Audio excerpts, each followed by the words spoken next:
এই এই দেখে তো আমি এসছি। কে? কোথাও ও মা, অনেকদিন পর। কেমন আছো বাবা? হ্যাঁ ভালো আছি। সে কি ছেলেটাকে বাইরে দাঁড় করে রাখবে? আসো ভেতরে আসো। তুমি জানো না ওর মা নেই, ওর বাবার সাথেও সম্পর্কটা ভালো না। সবচেয়ে বড় কথা, ও তোমাকে এতটাই ভালোবাসে, তোমাকে পেয়ে সে হারাতে চায় না। আমাকে ওর ঠিকানাটা দেবে? কি করবে? আমার কথা ও ওর মোবাইলের সিম চেঞ্জ করছে শুধু তোমার জন্য। ওর বাবাকে বুঝিয়ে রাজি করানোর পর তোমার সাথে কথা বলবে বলেছে। তুমি ওর ঠিকানাটা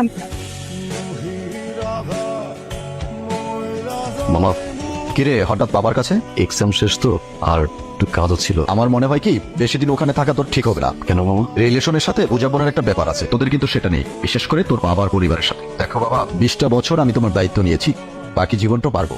আমি জানি মামা, আমি সরি মামা। অনেকদিন পর পুরানো তানপুরাটা হাতের কাছে পেয়ে সেটা বাজাতে গিয়ে যদি তানপুরাটার তার ছিঁড়ে যায় তখন কিন্তু আরো বেশি কষ্ট হবে। ভয় পেও না মামা, আমি এমন কিছু করবো না যাতে কারো ক্ষতি হয়। পরীক্ষা কেমন হয়েছে? জি বলবে। ওই রেজাল্টের পরে কি করবে ভেবেছো? মামা বলছিল যে তার ওখানে চলে যেতে। একদম গুড ডিসিশন, ঠিক করেছো। কারণ এদেশে লেখাপড়া শেষ করাই মানে হচ্ছে একজন বেকারের সংখ্যা বেড়ে যাওয়া। এই যে দেখো না বাবা, আমরা এই যে কত সমস্যার মধ্যে আছি, তাই না গো? তো তোমার ইচ্ছা কি এখন ফোন করে কিছু ভাবি? জি ম্যাম, এত টেনশনের কি আছে? আমাকে দেখেন, কোনো চিন্তাই নেই, বুঝছেন? আচ্ছা বাবা, 2,000 টাকা দাও তো। তোমাকে না পরশুদিন 2,000 টাকা দিলাম। পরশু দিন নিলাম বলে আজকে কিনে যাবে না, আজকে দাও। দেখছো দেখেছো তোমার ছেলে কি বলে?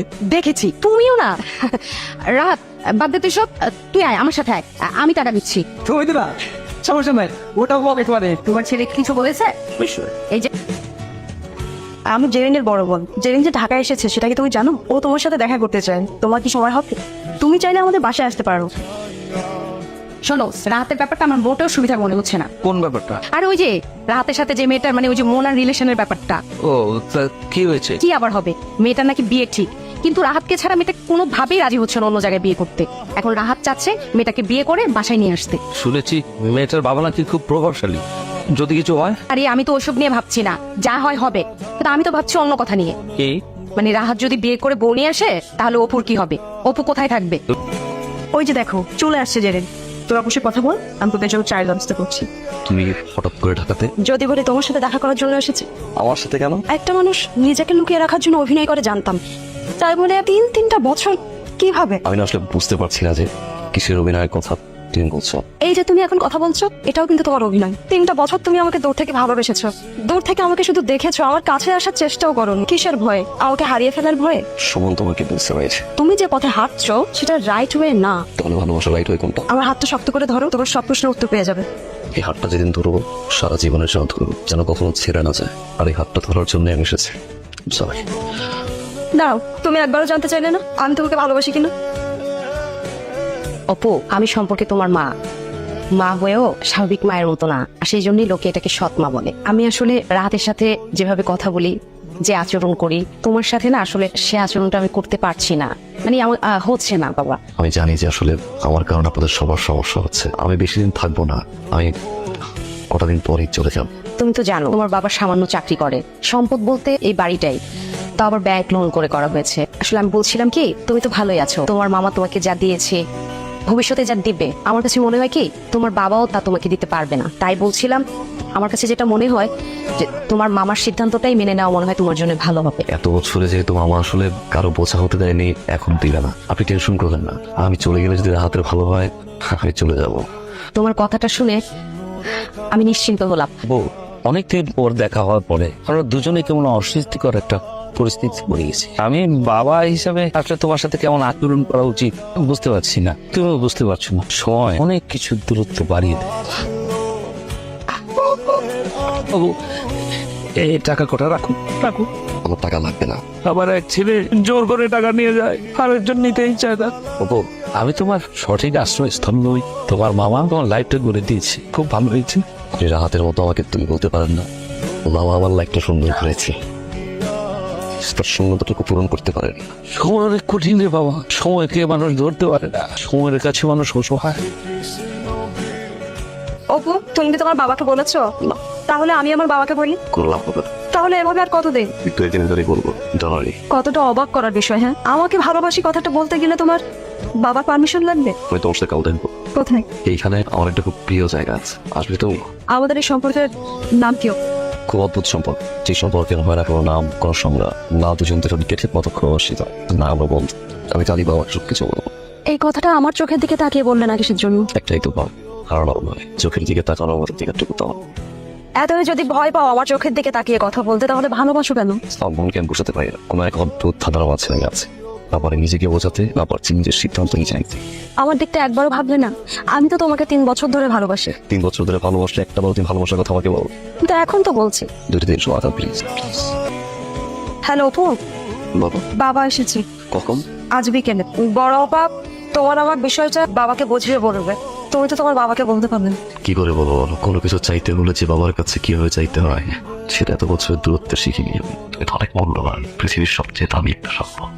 এত বড় সম্পদটা যে আমার বাবার কাছে আমি কিভাবে যাবো, মা মারা যাওয়ার পর থেকে আমি এটা শিখিনি।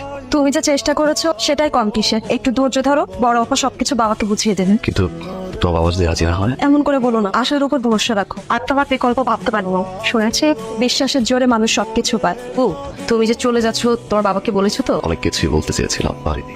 হঠাৎ হোক। আসলে কি, আমি না বুঝতে পারছি না অপু, কেনই বা এলে আবার কেনই বা এভাবে চলে যাচ্ছ।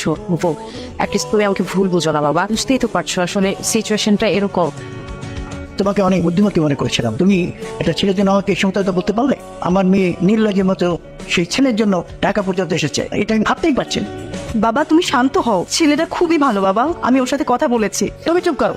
তোমাকে আমি কোন ফ্যামিলিতে বিয়ে দিয়েছি? গ্রামে আমার একটা সম্মান আছে। যে ছেলে নিজেই তার মামার অনুগ্রহের পাত্র, সে কি করে আমার মেয়ের দায়িত্ব নেবে?